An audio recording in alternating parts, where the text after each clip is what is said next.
Atenção! Começa agora uma teleaula de Geografia do Ensino Médio. Você vai assistir a teleaula de número 3. Bons estudos!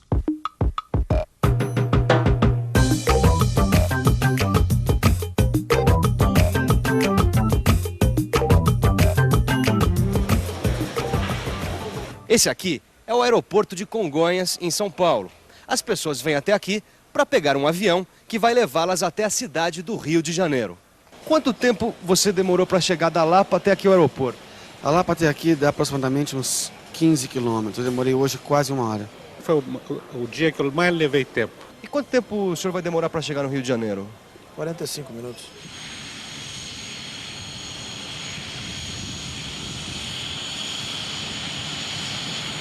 Uma pessoa pode demorar mais tempo para ir de sua casa num bairro de São Paulo até o aeroporto de Congonhas do que para ir de São Paulo para o Rio de Janeiro. E isso pode acontecer por vários motivos: meios de transporte, vias de comunicação, trânsito. Agora, essa mesma pessoa, dentro de um avião que levanta voo, tem a sensação de que as coisas e as pessoas aqui embaixo vão ficando cada vez menos nítidas. É como se ela olhasse para vários mapas, cada um menos detalhado do que o outro. Na teleaula de hoje, você vai ter a mesma sensação, porque você vai aprender a pensar em escalas. Pensar em escalas é uma maneira de analisar o espaço geográfico. Através da noção de escala, você vai compreender como a geografia organiza a grande diversidade de paisagens da Terra para poder estudar e entender o mundo atual e planejar o futuro. Foi dada a partida. Prepare-se para se transportar no tempo e no espaço. E boa viagem!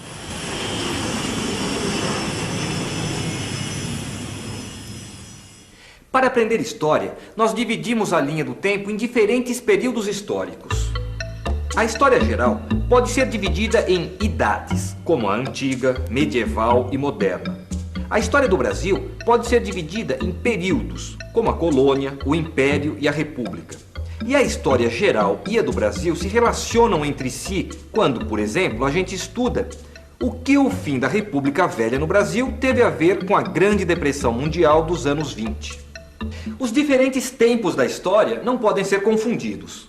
A mesma coisa acontece com os diferentes espaços da geografia. Nós vamos aprender a diferenciar e relacionar esses espaços através das escalas geográficas.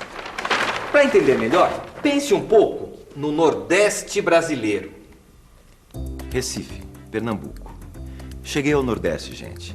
Aqui é tão Brasil como o Sul. No entanto, basta descer do ônibus na rodoviária e olhar em volta para ver que é uma região brasileira diferente das outras. Vocês já pensaram nisso? Vamos pensar um pouco. É fácil diferenciar o Nordeste das outras regiões brasileiras por várias características. No entanto, o Nordeste faz parte da economia nacional, que, por sua vez, faz parte do sistema internacional de trocas que forma um mercado mundial. É isso. Região, nação e mundo são níveis de análise, ou escalas, que nós podemos definir no espaço geográfico. Assim como entender os períodos históricos é importante para entender a história, entender as escalas é fundamental para que a gente possa ter um raciocínio espacial na geografia. Não se trata de observar a mesma paisagem em escalas diferentes, como em uma viagem de avião. Não, trata-se de compreender que fenômenos diferentes são estudados em níveis de análise diferentes também. Pense numa casa. Ela tem limites. E dentro, cada família distribui a mobília de modo a organizar o espaço de acordo com as suas necessidades. As famílias estabelecem relações entre elas e entre os espaços privados, como as casas, ou os espaços públicos, como essa praça aqui em frente. Vem, vamos. As regras que vigoram dentro de casa não podem ser as mesmas que vigoram no bairro. O que eu quero dizer com isso? Que a vida em coletividade não é igual à vida familiar, porque as relações que se estabelecem entre as pessoas são diferentes, por mais que a vizinhança se dê bem. Agora, pense na posição do bairro dentro da cidade. Veja como a localização do bairro reflete uma certa distribuição da renda e da riqueza na cidade. Este é um bairro de classe média. Eu tô falando isso porque, primeiro, é fácil a gente encontrar um telefone ou então um posto de saúde. Segundo, as ruas são bem calçadas. Terceiro, é bem servido de transporte coletivo. Para analisar este bairro, eu estou usando uma escala ou um nível de análise que é diferente do que eu costumo usar quando eu estou analisando o que acontece dentro de casa. Eu estou comparando este bairro com outros bairros da cidade. A questão das escalas também é importante para avaliar a velocidade com que as transformações ocorrem num espaço geográfico. Numa casa, não é necessário muito tempo ou esforço para modificar, por exemplo, a posição de uma mobília ou botar uma parede abaixo. Olha, Gil, eu estou começando a entender esse negócio de escala. Pensa uma coisa, para transformar uma casa, o tempo e o esforço são pequenos. Já num bairro, sempre você tem uma casa sendo construída ou uma rua sendo asfaltada, sendo que essas mudanças acontecem muito mais lentamente do que em casa. É claro, olha, o surgimento de um bairro numa cidade demora muito mais que a construção de uma casa ou o asfaltamento de uma rua. E assim vai indo. Pois é. Agora, pensa nas mudanças num município, num estado, no Brasil, na América Latina, no mundo. Com todos os avanços da ciência e da tecnologia, em cada um desses recortes do espaço geográfico, as mudanças ocorrem em velocidades diferentes. Agora eu gostaria de entender como o tempo e o espaço se entrelaçam, como foi falado no começo da teleaula. Reparando nas diferenças, dá para a gente entender o entrelaçamento entre espaço e tempo, na extensão e na duração dos processos naturais e sociais. Se você pegar o processo de distribuição da energia solar sobre a superfície da Terra, vai ver que esse processo afeta todo o planeta em todas as épocas que podemos imaginar na evolução da vida. Agora, pense num terremoto. O terremoto afeta uma área determinada durante um rápido momento. Por mais estragos que um terremoto faça, com o tempo seus efeitos são apagados. Portanto, a relação entre a extensão e a duração dos processos que moldam as paisagens existentes na superfície da Terra é fundamental. E é a geografia que se encarrega de compreender essa relação. Para entender a diversidade de combinações de fatos geográficos na superfície do globo, os grupos de objetos geográficos foram divididos por tamanho em 7 conjuntos ou então ordens de grandeza, que vão desde os que fazem os contornos da Terra até essa praça. A primeira ordem de grandeza é dos conjuntos geográficos com dezenas de milhares de quilômetros, os continentes, oceanos ou grupos de países. A segunda é a dos conjuntos com milhares de quilômetros, grandes países, cadeias de montanhas. A terceira engloba conjuntos de centenas de quilômetros, como os países menores. A quarta é a dos conjuntos com dezenas de quilômetros, cidades grandes. Nós podemos medir as dimensões dos conjuntos na quinta ordem em quilômetros. Cidades médias, fazendas. A sexta é a dos conjuntos que se medem em centenas de metros, bairros, morros, sítios. E a sétima ordem contém inumeráveis conjuntos geográficos, medidos em metros. Não, peraí, Vicente, eu tô precisando de um tempo. Como é que eu vou saber se eu entendi esse negócio de ordem de grandeza? Ah, mas isso é simples, olha só. Ordens de grandeza. Primeira, dezenas de milhares de quilômetros. Segunda, milhares de quilômetros. Terceira, centenas de quilômetros. Quarta, dezenas de quilômetros. A quinta, quilômetro.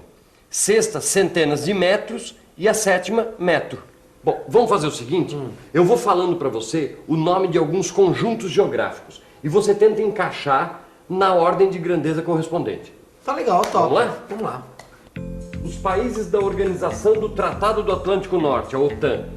Primeira ordem de grandeza, claro. É isso aí. Floresta Amazônica. Deixa eu ver. Segunda ordem de grandeza. Serra do Mar. Terceira ordem de grandeza. São Paulo. Quarta ordem de grandeza. A represa de Sobradinho, na Bahia. Quinta ordem de grandeza. O bairro de Ipanema, no Rio de Janeiro. Sexta ordem de grandeza. A praça onde a Laura está.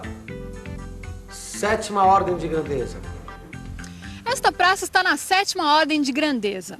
Um lugar, uma cidade, pertence a inúmeros conjuntos espaciais. E esses conjuntos são de tamanhos muito diferentes. Alguns lugares só podem ser representados em mapas de escala muito pequena, como os continentes. Já outros devem ser representados em mapas de grande escala, como as ruas de uma cidade.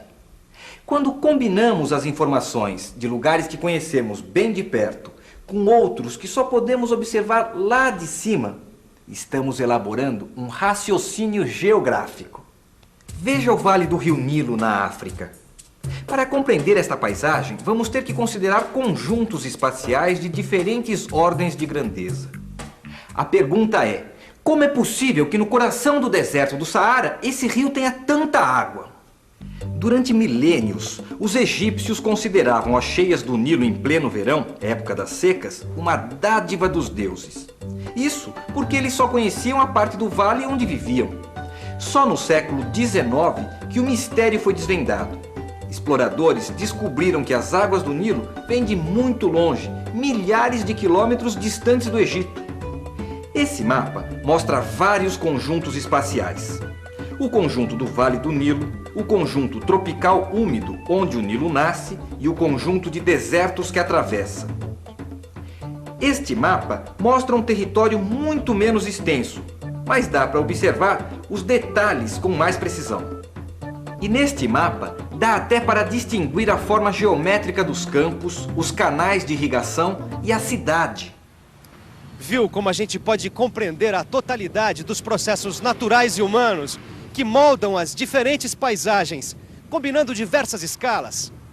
Para isso, há a interseção de diferentes conjuntos geográficos de escalas geográficas distintas que se combinam, como essa série de viadutos que se cruzam formando um todo. Como uma casa pertence a um bairro, que por sua vez está numa cidade e num município. Eu poderia isolar esta casa como um objeto geográfico, mas é importante a gente ter em mente a posição do bairro na cidade. Dessa forma, a gente pode entender melhor os problemas que nos afetam no dia a dia, como, por exemplo, a poluição do ar, ou então a carência de serviços básicos, ou então o tempo que a gente leva para ir de casa para o trabalho. Pensar em escalas faz a gente descobrir qual é a ordem territorial que está escondido atrás das diversas paisagens. Traduzindo... Pensar em escalas faz a gente descobrir o que é particular, quer dizer, próprio de um lugar, e ao mesmo tempo o que tem em comum com o geral dos outros lugares, mesmo que eles estejam a milhares de quilômetros de distância, tá certo? Certo.